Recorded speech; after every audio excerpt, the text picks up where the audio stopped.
실무를 위한 리액터 두 번째 강의로 화면을 만들기 위한 JSX와 프롭스에 대해서 알아보는 시간을 갖도록 하겠습니다. 리액터는 기본적으로 UI 프레임워크이고요. 때문에 화면을 만드는 가장 기본적인 요소를 제대로 이해하는 것이 중요합니다. 그래서 그 요소에 대해서 익히는 시간을 갖도록 하고요. 단방향 데이터 바인딩에 대해서 1차적으로 살펴보는 시간을 갖도록 하겠습니다.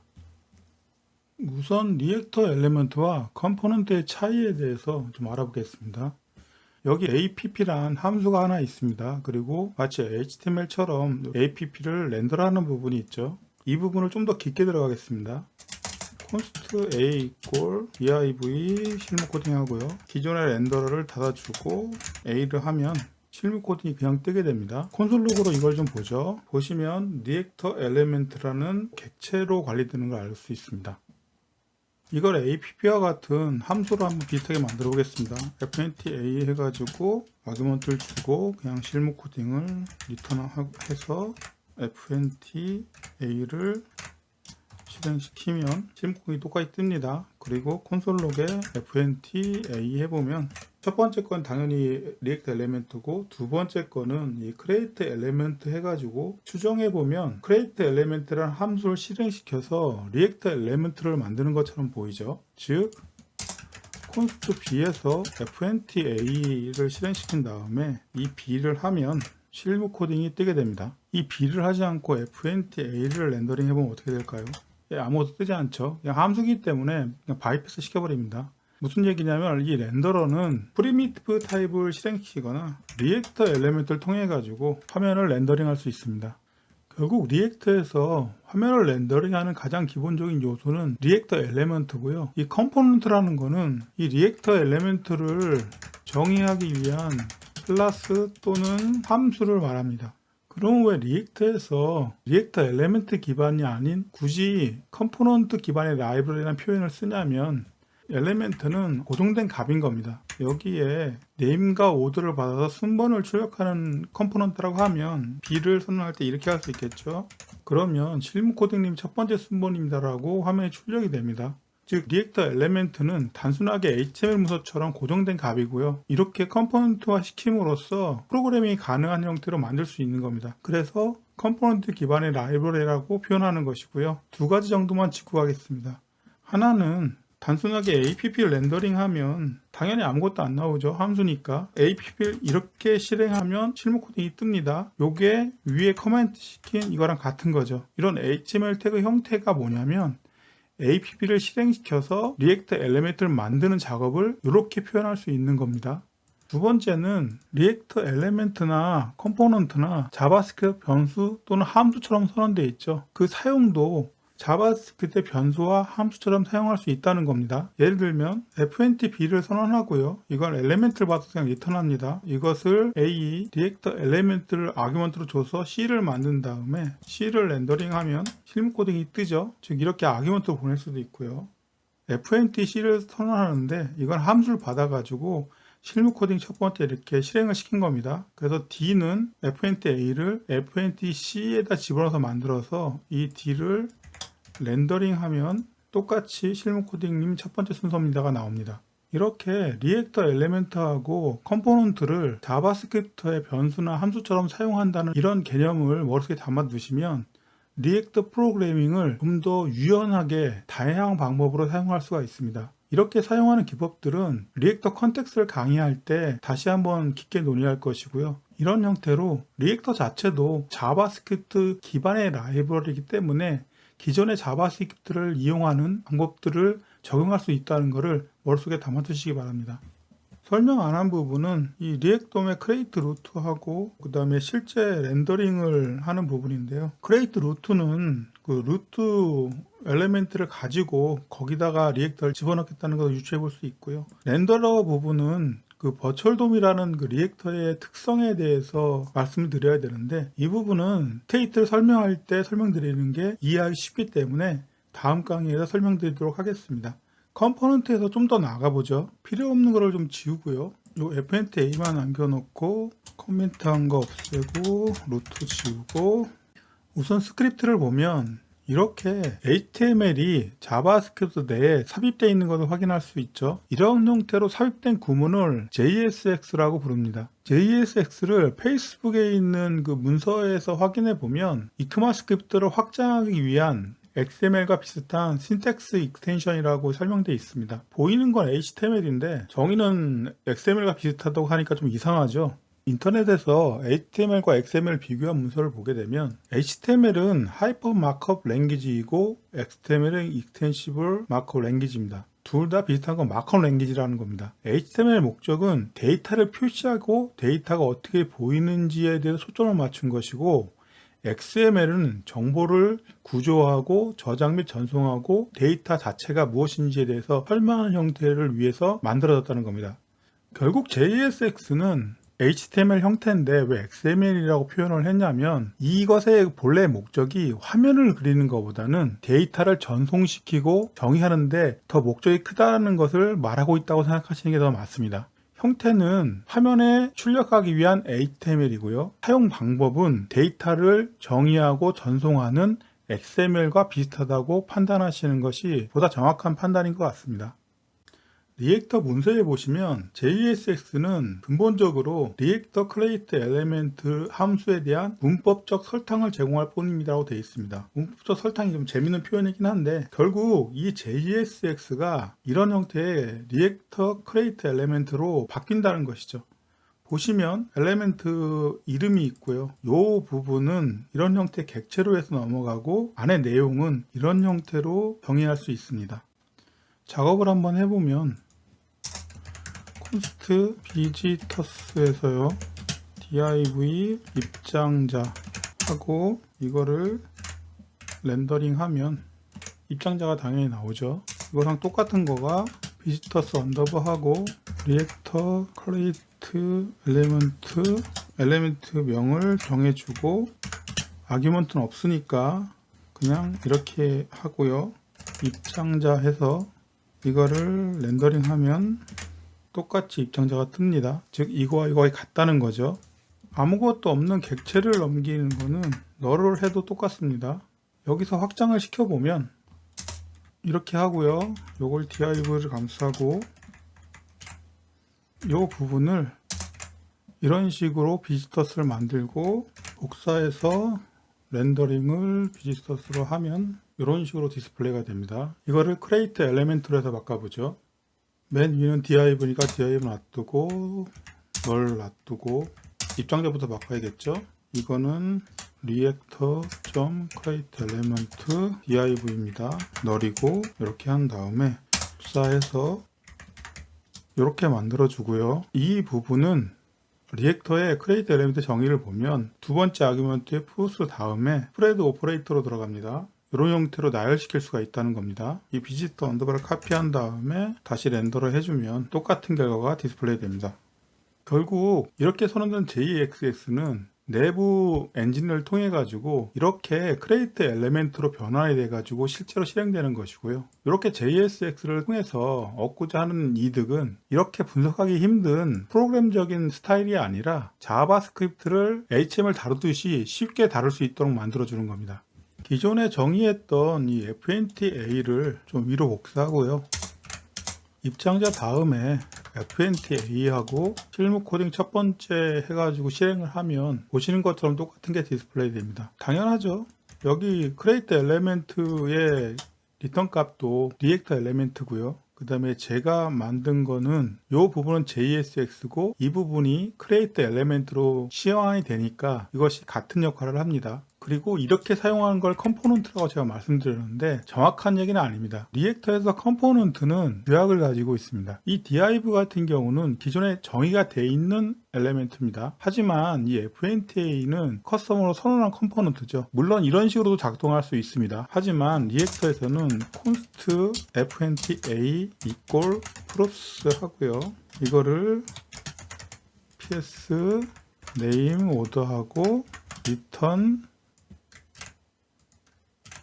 이렇게 하는 것이 리액터에서 지원하는 컴포넌트 양식입니다. 이거 보시면 첫 번째는 대문자로 시작을 했죠. 컴포넌트를 선언하는 방법은 클래스하고 함수가 있다고 그랬죠. 그러니까 클래스는 보통 대문자로 시작을 하죠. 그거랑 일치시켰다 생각하시면 됩니다. 그 다음에 이 아규먼트가 이런 형태로 나열되어 있는데 이거는 무조건 프롭스라는 객체로 받습니다. 그리고 아규먼트를 구조분해 할당을 통해 가지고 이렇게 사용하는 것이 일반적입니다. 그럼 이게 어떻게 바뀌냐면 리액트 크레이트 엘리멘트 선언된 컴포넌트의 이름을 주고요. 두 번째는 아규먼트를 넘깁니다. 네임 하고요. 오더 넘긴 다음에 칠드런은 없으니까 그냥 넣어서 하면 되는데 생략도 상관이 없습니다.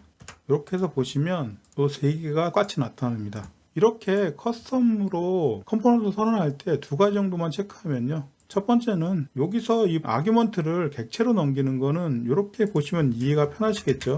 크레이트 엘리멘트의 두 번째 아규먼트가 객체로 보내기 때문에 컴포넌트 안에서도 객체로 받아서 사용하는 겁니다. 또 하나는 이 컴포넌트 명인데요. 이 컴포넌트 명은 크레이트 엘리멘트에서는 이런 식으로 소문자로 해도 동일한 결과가 나타납니다. 근데 문제가 되는 부분은 이 JSX 때문에 그렇습니다. 이걸 카피해 가지고 여기다 집어넣고요. 우선 비치터로 렌더링 하는 부분을 돌려놓고 다시 들어가서 이 부분에서 AF하고 같고요. 네임은 필모 코딩, 오더는 첫 번째 하면 원래 정상적이면 이 부분이 두 개가 떠야 되죠. 워닝에 보시면 AF란 태그가 인식하지 못한다고 경고를 띄우고 아예 디스플레이를 안 시킵니다. 이걸 아까처럼 대문자로 FNT-A로 바꿔주고 이 부분을 바꿔주면 에러가 떨어지는데 이 밑에 AF 분도 FNT-A로 바꿔줘야겠죠. 이렇게 바꿔주면 지금 보시는 것처럼 똑같은 것이 출력이 됩니다. 좀 더 정확히는 이걸 AF로 두시고요. const fnt-a를 두시고 AF 한 다음에 이렇게 하셔도 똑같이 디스플레이가 됩니다. 그러니까 컴포넌트 이름을 대문자로 하는 게 아니라 JSX에서 그 요소의 이름이 이미 정의된 거라면 상관이 없는데 커스텀으로 정의된 거라면 반드시 대문자로 시작을 해야지만 인식을 해가지고 크레이트 엘리멘트로 변화를 시켜준다는 겁니다. 그래서 일반적으로 이렇게 컴포넌트 선언할 때는 도문자로 하지 말고 대문자로 선언해서 사용하라고 리액터 문법에 있는 겁니다. 근데 프로그램 짜시다 보면 이전처럼 이렇게 소문자로 관리하다가 JSX에서 대문자로 이렇게 바꿔가지고 하는 경우가 아주 가끔 있습니다. 근데 저희는 이렇게 하는 게 아니라 리액터에서 제한하는 컴포넌트 명은 대문자로 하는 형태로 사용을 하겠습니다. 제가 굳이 리액트에서 말하는 대문자형으로 하지 않고 소문자 형태로 해서 이 강의를 진행시키냐면 다시 말씀드리지만 리액터는 자바스크립트 기반에서 움직입니다. 그리고 자바스크립트는 함수형 프로그래밍 등 다양한 기법들이 있습니다. 단순한 리액터 틀에서만 이렇게 프로그램 짜시지 마시고 좋은 기법들을 리액터에 반영시킬 수 있는 시각을 키우기 위해서 자바스크립트의 함수를 기반으로 해서 컴포넌트를 설명드렸습니다.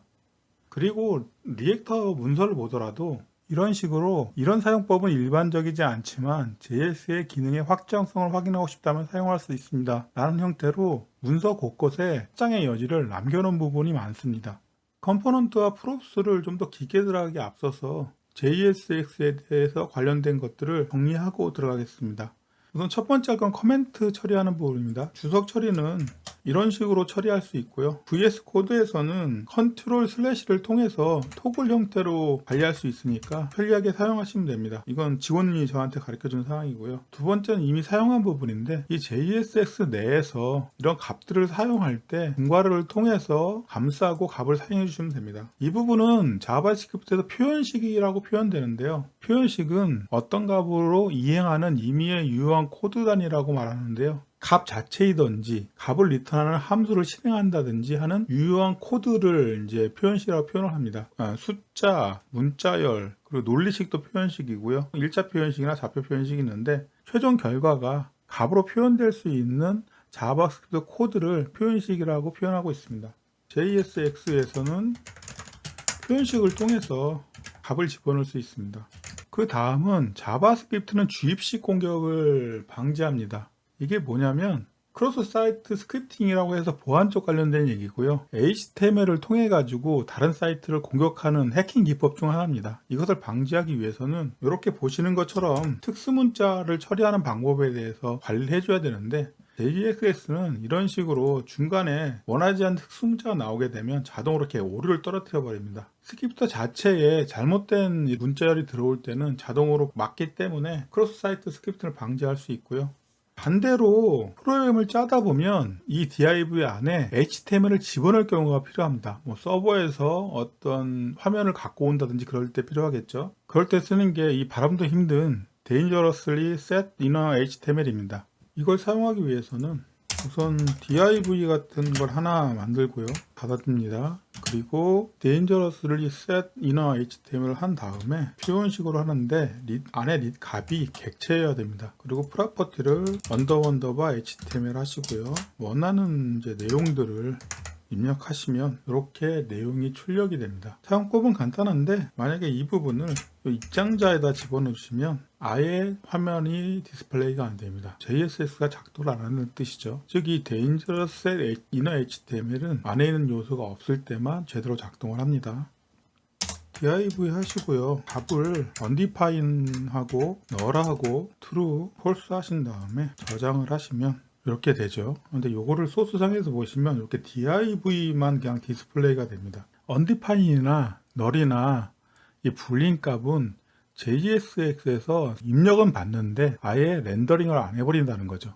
이걸 통해 가지고 어떤 조건이 만족했을 때만 화면에 그릴 수 있는 그 제어가 가능한 형태로 관리할 수 있습니다. 이 부분은 나중에 그 데이터로 화면을 그릴 때 많이 사용할 것이고요. CSS를 어떻게 사용하는지에 대해서 말씀을 드리겠습니다. 저희가 교육했던 거는 테일즈윈 CSS를 사용하는 법이었죠. 기존의 HTML의 클래스는 자바스크립트의 명령어인 클래스랑 혼돈이 일어나기 때문에 HTML의 그 클래스를 클래스 네임이라고 표현을 합니다. 그냥 쓰시더라도 플레인 되는데 콘솔에 보시면 클래스 네임으로 쓰라고 하는 워닝이 나타나죠.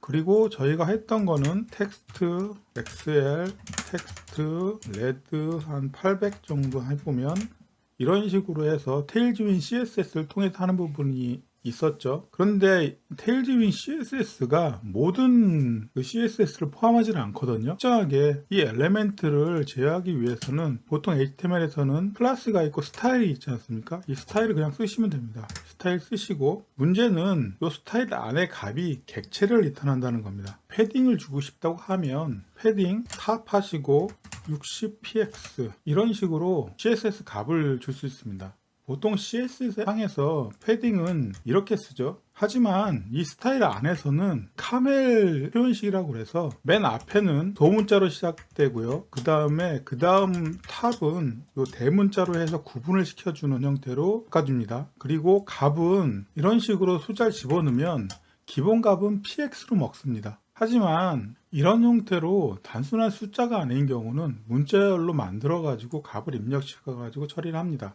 그리고 테일즈윈 CSS가 아니라 이미 디자이너가 어떤 CSS 파일을 만들어서 갖고 올 때가 있죠. 그것을 반영시키는 방법은 예를 들면 이 스태틱에 보시면 test.css가 있습니다. 안에 들어가 보시면 바디의 백그라운드를 바꾸는 CSS가 들어가 있는데요. 이 CS 파일을 임포트 하기 위해서는 그냥 임포트 스태틱에 test.css를 가지고 오면 됩니다. 그러면 자동으로 임포트 됐죠. 여기서 뭐 클래스라든지 나머지 선언된 부분들은 똑같이 클래스 네임 안에 사용해 주시면 적용이 됩니다. 다시 이 부분 지우고요. 기존 했던 대로 넘어가면 우리가 이 JSX하고 HTML 헷갈리는 가장 큰 이유가 이 HTML에 쓰는 div 등이 JSX에서 그냥 나타난다는 이유 때문입니다. 그래서 봤을 때는 이것이 마치 HTML의 엘리먼트라고 판단할 수 있는데 리액터의 돔 엘리먼트 문서를 보시면 리액터는 성능 및 브라우저 간의 호환성을 위해서 브라우저 독립적인 돔 시스템을 구현합니다. 즉 JSX의 엘리먼트들은 HTML 엘리먼트가 아니라 미리 정의된 컴포넌트란 얘기죠. 그것의 사용법은 뭐 텍스트 인덱스를 예를 들었는데 텍스트 인덱스처럼 카멜 사용법을 사용하고요. 예외가 이런 게 있다는 걸 알아두시고요. 프로그램적으로 사용하기 편해진 경우가 많습니다. 보통 이 체크드 같은 경우는 HTML에선 체크드 값을 주려면 체크드 이꼴 뭐 체크드 이렇게 해야 되죠. 한데 true false로 바꿔준다든지 이 selected 값의 옵션을 value 값으로 체인지를 해주고요. 이 input이나 select 텍스트 에리아의 모든 값을 이 value로 통일해 가지고 프로그램을 짤 수 있게끔 해준 겁니다. 리액트 돔 엘리멘트들의 목적은 HTML 엘리멘트를 감싸가지고 사용하기 편하게 만드는 거죠. 때문에 거의 모든 어트리뷰트를 제공하고요. 그리고 SVG 어트리뷰트 제공합니다. 핸들러 역시 제공하고 있습니다. 이 핸들러는 나중에 이벤트 처리할 때 다시 한번 말씀드리도록 하겠습니다. 여기까지 해서 JSX에 관련된 사항들은 1차적으로 정리가 된 것 같습니다. 이 FNT-A하고 비지터를 좀 정리하겠습니다. FNT-A는 이름을 비지터라고 하고 이 부분 정리해주고 이거는 비지터스 하고 커멘트도 날리고 이렇게 하고 이 부분 지워주고요. 비지터스로 하면 이것도 필요 없겠네요. 이렇게 하면 비지터하고 비지터스 그 다음에 비지터 라우팅에서 결과가 나왔습니다. 지금부터 컴포짓 합성하고 그걸 위한 프로스를 어떻게 관리하는지에 대해서 설명드리겠습니다. 컴포짓 합성은 비지터처럼 DIV는 비지터를 참조를 하고 있죠. 이렇게 컴포넌트를 조합해 가지고 만드는 부분이 있는데 이걸 컴포짓 합성이라고 합니다. 우선 이 비지터는 이 DIV라는 걸 하나 갖고 있고 이 div 안에 4개의 컴포넌트를 갖고 있는 거죠. 만약에 비지터가 2개의 컴포넌트를 갖고 있다면 어떻게 될까요? 즉각 에러를 떨어뜨립니다. HTML에서는 이렇게 디스플레이에 상관이 없죠. 근데 왜 JSX에는 에러가 날까요? 단순하게 이렇게 바라보시지 마시고 이것을 크리에이트 엘리멘트로 바꿨다고 생각해 보시면 간단하게 이해됩니다. 보통 컴포넌트는 이렇게 만들어졌다고 말씀드렸죠. 이렇게 했다는 얘기는 이 리턴 안에 이런 식으로 추가됐다는 얘기입니다. 결국 리턴이 하나가 아니라 2개를 리턴하는 거죠. 그러다 보니 이 두 번째 거는 원하는 결과가 안 만들어지고 JSX 오류를 발생하는 거고요. 그렇기 때문에 JSX는 반드시 하나의 엘리먼트만을 가져야 됩니다. 지우고 하나의 엘리먼트만 가져야 되니까 제일 쉬운 방법은 이렇게 div로 감싸면 되죠. 근데 이럴 때 문제점은 이 요소를 보시게 되면 쓸데없는 div가 중간에 삽입이 된 겁니다. 그런 경우가 있을 수 있겠죠. 반드시 여러 개의 요소를 리턴할 필요가 있을 때는 이거를 reactor.fragment로 해가지고 이렇게 감싸게 되면 사라졌죠. 이런 식으로 감싸가지고 처리해야 됩니다. 그리고 이 부분은 리액터 프래그먼트가 아니라 이런 식으로 처리하셔도 같은 동작을 합니다. 그런데 개인적으로는 그냥 프래그먼트를 써서 확인하는 걸 더 좋아합니다. 컴포넌트 합성에서 가장 중요한 요소는 상위 컴포넌트가 하위 컴포넌트한테 자료를 전달하는 프롭스입니다. 프롭스 사용법은 말씀드린 것 같습니다. 이렇게 선언되어 있으면 이것이 프롭스라는 하나의 객체로 들어가고 이걸 분해해서 사용하면 됩니다. ES6에서 간단하게 기억을 했는데 이거를 이런 식으로 구조분해 할당할 수도 있죠. 이렇게 쓰지 마십시오. 이렇게 프롭스를 받아가지고 구조분해 할당해서 쓰시는 것이 코드 읽기 편하고 프롭스가 널리 들어가서 처리하기가 쉽습니다. 다시 말씀드리면 이 프롭스 하나 정도의 값만 사용한다고 하면 쓰이지만 일반적인 경우는 이런 형태로 쓰시기 바랍니다. 단순하게 이렇게 비지터를 이렇게 나열해 가지고 하는 거는 프롭스의 사용법을 명확하게 드러내지 못하는 것 같습니다. 이 비지터스를 약간 좀 바꿔보겠습니다. 이렇게 함수로 바꾸고요. 함수로 바꿨으니 화면이 안 나오죠. 나오게 하려면 이게 컴포넌트가 됐으니까 이렇게 정리돼야지만 됩니다.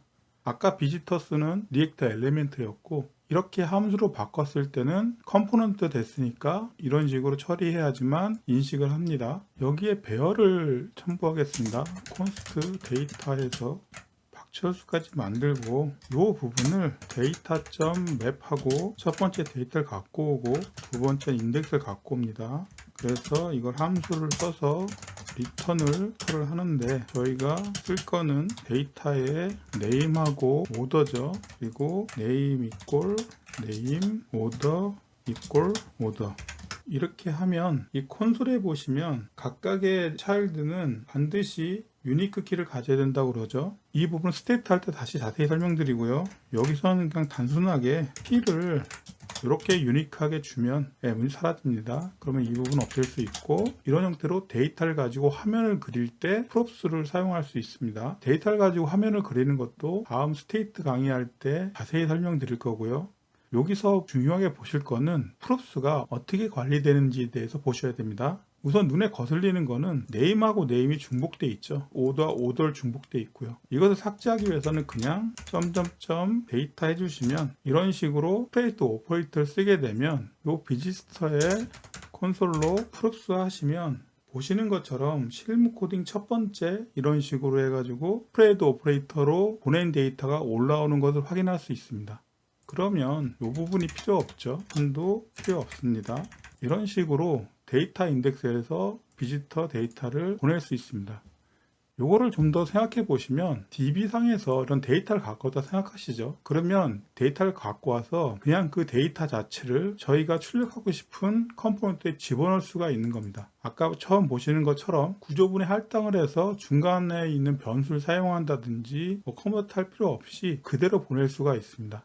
좀 더 활용 방법을 생각해 보면 여기에 어떤 값이 있다고 생각합시다. 이 값은 1차적으로 이렇게 보내야겠죠. 그래도 V가 되는데 보통 스프레이트 오퍼레이터 객체를 만들 때 이렇게도 가능했죠. 근데 이런 형태로 객체를 만드는 것이 실제 이게 객체가 아니기 때문에 이런 형태로 사용할 수가 없습니다. 이때는 다시 함수로 만들고요. 파람을 만들어서 이렇게 하고 파람을 넘기면 되겠죠. 그러면 똑같이 이렇게 값이 들어왔습니다. 그리고 이 키도 이렇게 넘길 수 있습니다.